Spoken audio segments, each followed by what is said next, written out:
masuk ke Pak.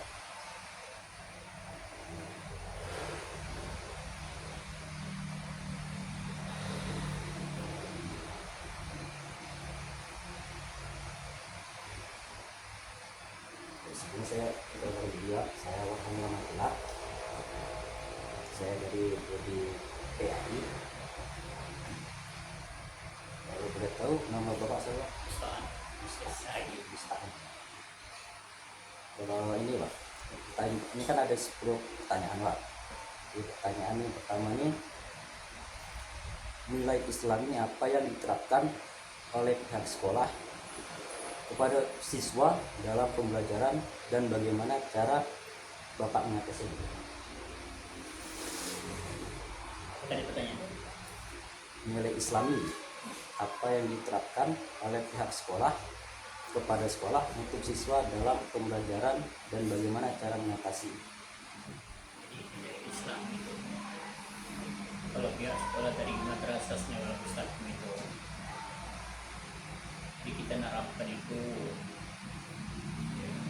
praktik ibadah, lama kita tekankan kepada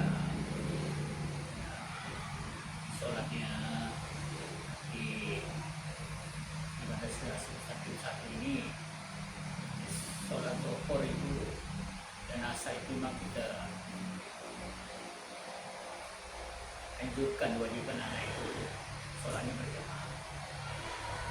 Di samping itu, dalam penerapan kita itu di dalam kurikulum juga di situ ada, di mana cara kita secara Islami, cara makan, cara sholat dan sebagainya itu ada di praktek di dalam pelajaran di sekolah. Lalu ada yang kedua, pertanyaan kedua, bagaimana Bapak menyusun tujuan pembelajaran sebelum mengajar? Tujuan menyusun pembelajaran Inggris itu kan kita sudah sepakati dalam rapat. Setiap sebelum belajar itu kan dianjurkan itu membaca doa, ya, surat-surat pendek, ya seperti itu ya. Membaca doa-doa spiritual selama orang belajar. Setiap pembelajaran itu selalu diakhiri dengan doa, dan juga waktu pulang juga di dalam pembacaan doa. Yang ketiga Pak, bagaimana Bapak membuka pembelajaran dan membimbing motivasi siswa? Cara kita membimbing itu banyak cara. Jadi anak itu ya kita buat ya secara belajar kelompok, ya, kemudian diskusikan di sekolah dan sebagainya yang bersifat rohanian, yang membuat anak itu dia terasa nyaman dalam belajar. Jadi secara Islam itu kita beri anak itu praktik, kita mampu memberikan kebaikan. Pertama kita anjurkan naik. Memang visi dan misi sekolah itu dan lain beriman dan berakhlak. Jadi iman dan akhlak memang kita tidak pernah kita selalu dianjurkan anak dan tidak pernah tinggalkan ibadah, kemudian kita dianjurkan supaya praktek yang baik, tata krama. Bapak, aktivitas apa yang Bapak rancang agar siswa terlibat secara aktif? Aktivitas yang terancang itu jadi kebersamaan dulu, ya, karena kita ini kan guru banyak, ya, jadi kalau kami di ini, ya, anak itu supaya anak itu ada motivasi, ya kita ajak itu berdiskusi. ya anak itu diskusi, ya jadi kena diskusi itu anak nanti itu bisa, ya bisa kita tahu cara-caranya, ya pembukaannya dengan diskusi tadi itu anak berikan ya motivasi, ya kemudian belajar kelompok dan sebagainya, itu juga membantu anak itu untuk berani tampil di depan cara diskusi, diskusi foto itu kita terapkan supaya anak itu merasa nyaman dalam kelas, ya, sehingga tidak hanya kita guru saja menonton mengajar, tapi anak juga diberikan kesempatan untuk menampilkan ya, mungkin ada prestasi dia yang menurut saya bisa tahu di situ.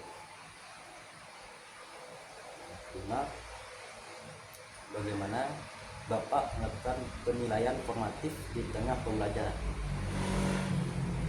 Kalau kita di tengah pembelajaran itu ya di situ ada nilai kondisi kemampuan anak, ya karena rata-rata anak itu kan nilai kemampuan beda-beda, ya ada cara kemudian anak kita cara kemampuan, kemudian juga menilai anak itu kan ada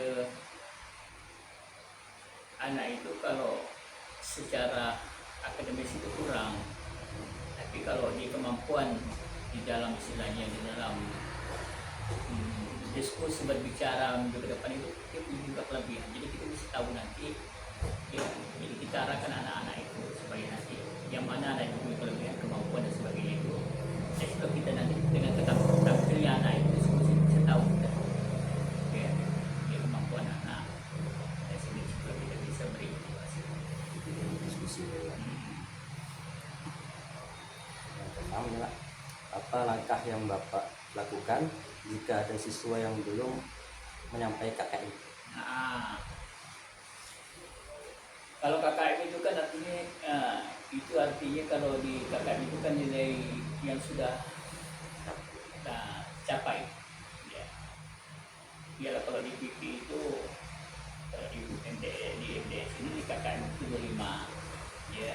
Jadi kalau seandainya anak itu kita beri kesempatan, kalau anak itu di bawah KKM kan banyak kita bentuk, ya, seperti portfolio, ya, jadi kasihkan di tugas sehingga untuk mencapai nilai KKM tersebut, jadi kasihkan kita remedi, anak dikasihkan remedi, nanti ada ketinggalan untuk pelajaran ini, ya kerjakan tugas ini. Jadi kalau anak itu bisa melaksanakan tugas itu maka nilai KKM-nya akan tercapai. Jadi ekstra itu, jadi guru itu harus ekstra, ya. Jadi kita memperhatikan anak itu sedang di bawah KKM, diusahakan anak itu bisa nilainya di atas KKM, cara minimal mencapai KKM itu, ya. Karena kita sebagai guru di sini peran guru, ya, jadi harus jeli mengenal kemampuan dan karakter anak itu, ya. Kalau memang ada dua KKM kita, ya minimal kita kerjasama dengan wali kelas, wali kelas, ya, memberi materi, ya kerjasama juga wali kelas dengan orang murid supaya anak ini cepat, ya cepat, karena KKM itu KKM cepat kerjakan tugas-tugas yang dilakukan. Setelah itu kan insyaallah kalau memang itu dilaksanakan, anak itu insyaallah pasti mencapai KKM yang ingat. Kedua, nilai karakter apa yang Bapak tanamkan dalam pembelajaran yang sesuai dengan profil pelajar Pancasila? Kalau kita menerapkan karakter itu kan, ya, jadi makanya kalau dalam karakter ada itu akidah dan akhlak, ya. Kalau akidah itu artinya kan kepercayaan, artinya keimanan kita kepada Allah, itu kita terapkan bagaimana anak itu bisa, ya, yang selama ini mungkin ibadahnya sholatnya kurang, ya kita beri motivasi, ya kita jangan menyerah dulu, ya. Beri motivasi anak itu, ya. Sehingga nanti nilai-nilai keimanan dia, ya, makin istilahnya terjamin, jadi keimanannya makin terpenuhi. Kemudian nilai-nilai akhlak perilaku kita ajarkan sesuai dengan nilai keagamaan, nilai-nilai Pancasila. Ya kan, di situ ada setiap kita hari Sabtu itu kita ada mengadakan penurunan bendera, di situ ada anak ya, itu ada ikrar, ya ikrar janji itu iman kepada Allah, setia pada Pancasila, hormat kepada guru, kan ada semuanya di situ. Di situ itulah anak-anak kita bina dalam resikonya, ya, jadi sehingga anak itu bisa pelan-pelan sedikit, ya kan. Kita sebagai pengajar ini satu, kita tidak boleh menyerah, ya kan. Jadi maka banyak orang jadi guru bisa, kalau di kuliah bisa jadi guru dia, ya semua bisa jadi guru bagi mendapatkan titel, tapi tidak semua orang bisa masuk kelas. Makanya kita sebagai guru ini harus pandai menguasai kelas. Ya, bagaimana anak itu bisa nyaman belajar, buat metode-metode yang anak itu. Ya, karena kita terus terang guru ini kan jangan sampai, kan ada 3 poin dulu sebenarnya untuk siswa ini, ya, atau siswa-siswa. Ada guru diharapkan kedatangannya.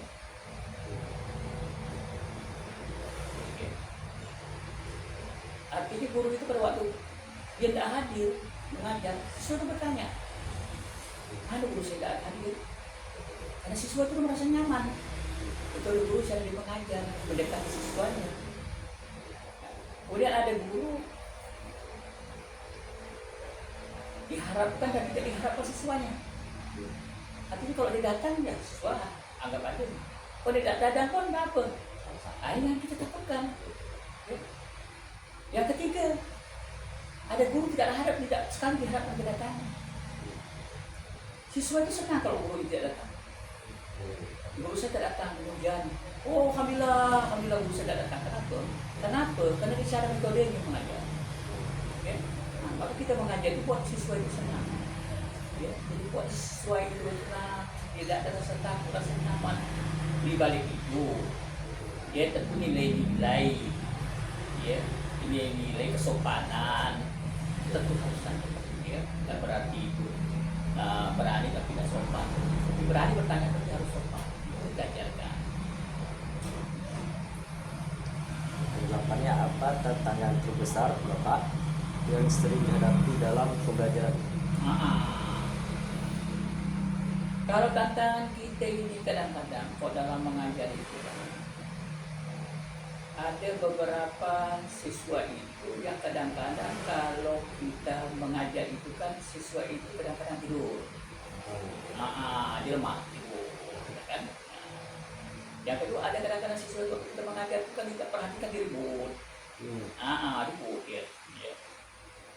Ada kadang-kadang siswa ya, kadang-kadang mungkin pembawaannya agak kurang, ya, sehingga susah menerima mata pelajaran. Di situ kita melihat, karena waktu kita mengajar siswa itu kan, atau siswa itu melihat, di situ kita jeli, ya, jeli memperhatikan. Maka setiap guru itu harus jeli, ya. Maka kok bisa kita setiap masuk itu absen, ya. Kok perlu gitu pendekatan dengan murid, panggil murid, berbeda, ya. Sekarang beda kamu dulu kok berteriak, ya. Mungkin ada hal-hal yang mungkin masalah lingkungan, masalah keluarga yang membuat dia. Kalau bisa itu kita seperti guru suatu waktu kita sering di luar rumah, tapi biar kita paham anak itu sebenarnya. Kalau nanti anak itu sering tidak masuk, ya, anak itu pada waktu jam belajar kadang-kadang ada berubah. Kok bisa kita tanya? Kita tanya. Kalau kita bertanya di depan teman-temannya itu tidak mengerti. Kalau kita tanya dari hati ambil ada masalah membuat seperti ini, insya Allah pasti ada. Di situ kita mungkin ada cara-cara kita supaya dia bisa bangkit kembali, bersemangat lagi belajar. Dia harus kita sebagai guru. Harus sabar, jadi guru harus cepat. Betul Pak. Ya, harus sabar kita jadi guru ya. Jadi harus sabar. Ya, di samping itu kita harus profesional. Misalnya sabar dan profesional. Sembilan ya. Ya. Bagaimana proses pembelajaran berlangsung? Apakah dimulai dengan berdoa, baca atau tidak? Nah, kalau saya mengajar itu, ya, dimulai dengan doa. Nah, kalau saya mengajar di karena waktu saya mengajar fikih, anakku saya anjurkan berdoa. Ya, artinya setiap dimulai itu harus membaca Bismillah.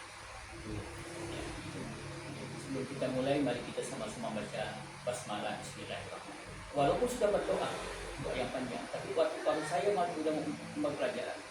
Kenapa sering saya tekankan kepada anak? Ada satu perbuatan yang halal tapi tidak diberkahi Allah. Yaitu ketika orang mengerjakan suatu kebaikan tapi tidak dimulai dengan baca Bismillah. Itu dihalalkan Allah suatu perbuatan baik tapi tidak diberkahi.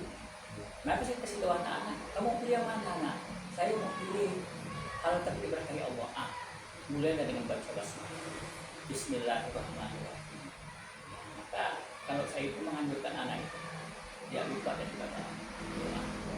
Ya, karena kita sering saya mengatakan di doa kita ajarkan anak-anak ibadah, ya, terutama sholat. Ya, saya belajar itu masih tekankan kepada anak sholat. Ya, karena saya sering mengatakan anak, ya Allah mengatakan Allah berjanji perbaiki sholatnya, Allah akan perbaiki. Jadi itu sudah saya katakan anak, gitu Pak. Kalau kita ini rajin sholat atau Allah perbaiki, janji Allah. Janji Allah itu pasti saya bilang. Ini bukan janji Bapak mestaan, tapi ini janji Allah. Maka perbaiki sholatmu. Karena sholat itu menjaga pekerjaan dan bukan aku waktu tenang dan mengurus. Jadi itu metode kita itu memang pendekatan. Ya, metode pendekatan kepada anak. Jadi kepada anak itu sehingga itu anak itu ada masalah apapun itu curhatkan guru. Tapi kalau guru ini ditakuti, ya, hanya yang takut dengan gurunya. Ya, tapi kuatlah guru itu tidak ditakuti tapi disegani. Nah, itu disegani saja, disegani bapak ini. Tapi bukan ditakut. Kalau ditakut bahaya. Pas kita keluar dari ngajar itu ribut. Nah, tapi buatlah kita cerita metode yang bisa mengarahkan anak itu bisa berbuat baik. Jadi tujuan guru kan itu. Ya, kita tujuan guru yang paling anak itu baik. Ya, kan berbuat saja guru. Ya, harus banyak-banyak ikhlas. Kan? Betul lah. Dan terakhir ini Pak, 10. Apakah fasilitas sekolah di sekolah ini Pak sudah memenuhi standar pendidikan? Kalau sekolah kita, apalagi sekolah kita ini swasta, bagi masih banyak yang belum terpenuhi, terutama masalah sarana prasarana. Apa sendiri halal. Tapi walaupun sebenarnya sekolah ini sudah lama juga sudah berdiri ya, tahun 1987. Jadi kurang lebih ada 38 tahun ya pada salah mulia. Udah dikenal ya. Nah, tapi fasilitas kita masih banyak yang tidak. Masalah pertama masalah sarana prasarana. Itu yang masih itu saat. Tapi insya Allah kami ini pihak sekolah, terutama Bapak Imam di Mustaqim ini termasuk juga pengurus madrasah, ya, yang di Kejayaan Yayasan, kita berusaha. Jadi dana-dana yang kita dapatkan kita berusaha untuk sedikit untuk memperbaiki sarana prasarana. Ya, misalnya untuk mengulang sedikit demi sedikit, walaupun tidak semua terpenuhi, masih banyak kurangnya. Bisa ya. Kasih ya Pak. Ya. Lu mati dulu.